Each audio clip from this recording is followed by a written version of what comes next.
តាបងប្អូនមកញ៉ាំនំបញ្ចុកនេះគឺជីពងទាកូនមានជីវងអត់តមានជីថ្ពាល់ត្រីទេជីថ្ពាល់ត្រីទើបដុះបានម្ដងហើយនេះគឺជីកាម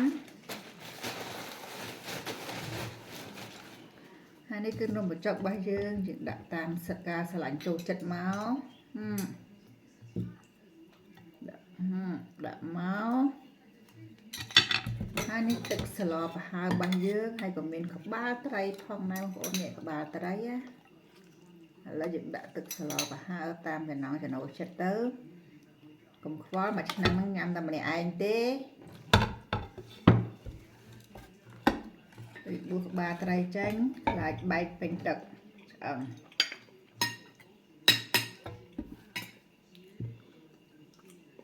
C'est quoi du curry? curry poisson តើបងប្អូនមកញ៉ាំនំបញ្ចុកស្លប្រហើរជាមួយខ្ញុំទាំងអស់គ្នា